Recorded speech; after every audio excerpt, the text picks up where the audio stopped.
Sejam bem-vindos a mais esta videoaula. Na aula de hoje, iremos continuar, na realidade, com todo esse estudo que estamos fazendo a respeito de classes e seu funcionamento. Bem, iremos estudar hoje parametrização de métodos. Na última aula, nós criamos uma classe chamada book, contendo várias propriedades e com um método para limpar as propriedades. Bem, nós iremos criar então métodos com assinaturas. O que são essas assinaturas? São parâmetros que podem ser passados para esses métodos. Primeiramente, iremos ver uma forma bastante simples de criar essa parametrização desses métodos, né? Eu vou criar então um método público que irá me retornar um booleano. E nesse método eu vou fazer uma verificação. Eu irei mandar uma data para esse método e ele irá comparar essa data com a data de publicação do livro. Ou seja, ele irá verificar se essa data é maior que a data de publicação do livro e irá então retornar um dado. Vou explicar como vou fazer.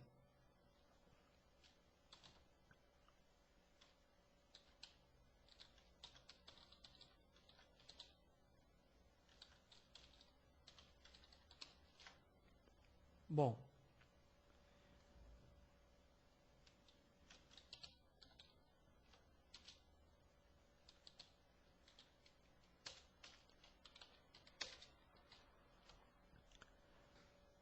eu tenho um método público chamado isDateBiggerThanPublishedDate. Ou seja, a data que eu estou passando nesse parâmetro chamado date, do tipo dateTime. Ela é maior que a data de publicação do livro?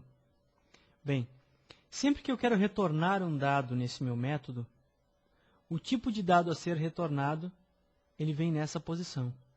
Vocês podem observar que o método apenas de chamada, ou seja, ele não traz retorno algum, ele é assinado com o tipo void, ou seja, a void é apenas a chamada. Agora, quando eu quero executar um método e eu quero retornar algum dado, então eu coloco o dado a ser retornado, o tipo do dado nesse ponto. Eu já vou explicar a seguir como isso funciona.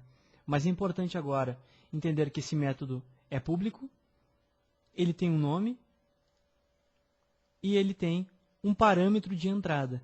Ou seja, esta variável deve ser passada para o meu método para que ele possa efetuar uma lógica específica no corpo desse método. Bem, vou apenas fazer um teste, então, para saber se a data que eu estou passando nesse parâmetro date é maior que a data de publicação. Utilizando os operadores de comparação, eu comparo se a data parâmetro é maior que a minha variável privada publishedDate. Ok? Caso essa condição seja verdadeira, eu utilizo a cláusula return para retornar, então, um dado desse tipo, que é o dado de retorno do meu método, para o local onde eu vou efetuar a chamada desse método, né? Então, nesse caso, se a data for maior que a data de publicação, então ele retorna verdadeiro. Se não, ele vai retornar falso. Ok, vamos colocar as chaves para auxiliar na estrutura, a visualização da estrutura do nosso if. Ok, está aqui então. Bem, eu tenho um método construído, né? Um método agora parametrizado. Esse método, então, repetindo, ele tem um título, ele é do tipo público, ele retorna um booleano. E ele recebe um tipo específico, no caso um dateTime, denominado date. através da variável date. Então, aqui dentro do meu método, eu faço a comparação se essa data é maior que a data de publicação. Caso essa condição seja positiva, retorna verdadeiro. Através da cláusula return, então eu retorno um dado. Se eu fizesse isso, retirasse o else, o meu sistema iria apresentar um erro. Porque caso a data fosse menor, não correspondesse a essa condição positiva, eu não teria um retorno de um dado. Então eu estaria retornando um valor vazio. Deixa eu tentar compilar aqui. Ver se vai dar. Ó, ele vai dizer aqui, ó. O código, em todas as suas condições, não retorna um valor. Quer dizer, existe alguma condição que não está retornando um valor correto. Então eu tenho um erro na construção desse meu método. Você já pode, então, observar que sempre que eu tiver um método que retorne alguma coisa, aqui onde estou mostrando, tem um retorno de um tipo específico, ele tem a obrigação de retornar esse dado. Ok? Então, aqui no caso, eu estou satisfazendo todas as condições para um retorno de informações desse meu método, né? Desse meu método parametrizado. Perfeito. Tá, só rodei aqui, vamos lá. Bem, está compilando. Bom, agora vamos efetuar a chamada desse método, porque eu tenho a minha classe book, que ela contém as propriedades e os métodos, além do construtor e do destrutor, e eu quero fazer uma chamada, então, através da minha classe program, né? Eu vou, então, realizar uma chamada para testar esse meu método parametrizado. Bem, eu vou apagar essa linha do Clear Properties aqui, essa chamada, e vou fazer, então, uma chamada àquele meu método. Ao invocar a minha classe book1, já aparece, então, aqui a assinatura do método, né? Is date bigger than published date? Fiz um nome grande, mas é só para a didática ficar bastante simples, né? Normalmente, nós não temos nomes de métodos tão extensos assim, né? Estou usando esse nome nesse tamanho apenas por questões didáticas. Então, beleza. Ele vai fazer um teste, então. E observem, esse meu método, ele possui um parâmetro, ou seja, eu preciso passar um parâmetro para esse meu método, né? Então, vamos usar o datetime.parse para transformar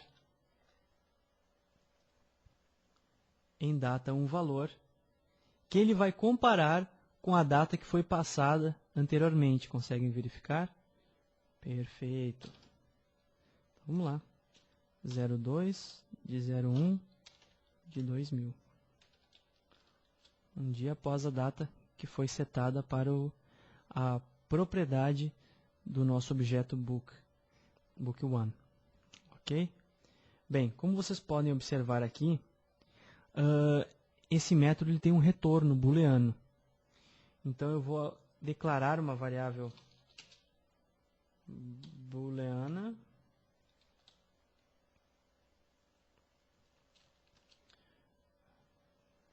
hat de return, né? E vou dizer que ela vai receber então o valor que foi executado dentro de retorno à execução desse meu método, né? Vou colocar um breakpoint para mostrar como é feita a execução desse código, né? O runtime desse código. Vamos lá. Debugando a aplicação. É claro que ele executou o nosso construtor, conforme nossa última aula. E o break parou nessa linha. Minha variável, você pode observar, hatchDeReturn, ela tem o valor falso inicial. E eu vou, então, dar um step into, um F11, para entrar na minha função, para que ele entre no código-fonte da função para que eu possa fazer o debug, né? Vocês podem observar, então, que o método vai ser executado. Eu vou ter uma comparação entre duas datas.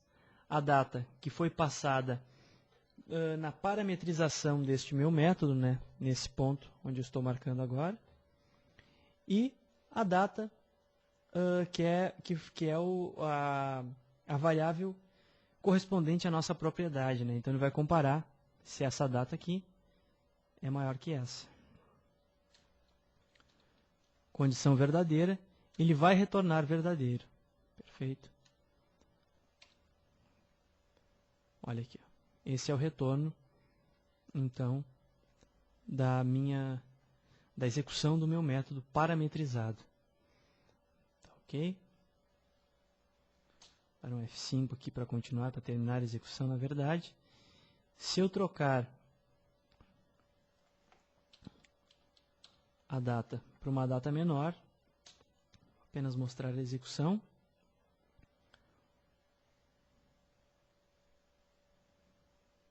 Está aí o nosso construtor, dei um OK nele.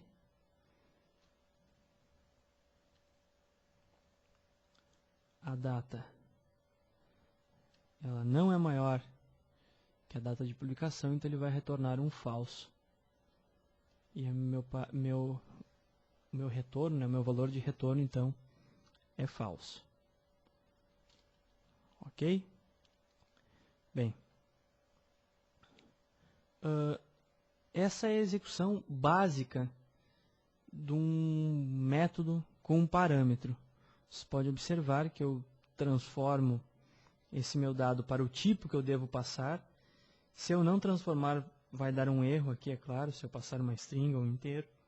Ele requer que o dado que seja passado seja do tipo específico para o uso dentro, né, desse meu método, para que eu possa fazer as validações necessárias.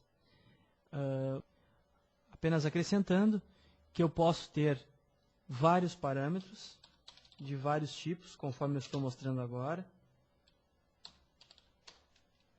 apenas separando eles entre vírgula, como eu estou mostrando aqui. Todas essas variáveis estão disponíveis dentro, no escopo, né, no ínterim desse meu método, que é onde eu estou achurando aqui no gráfico. Ok? Bem, por enquanto é isso, então. Retornamos na próxima aula. Continuem trabalhando, estudando essa parte de métodos. E na próxima aula nós teremos então mais uma aula sobre métodos parametrizados, com algumas particularidades em torno disso. Por enquanto é isso. Muito obrigado. Até logo.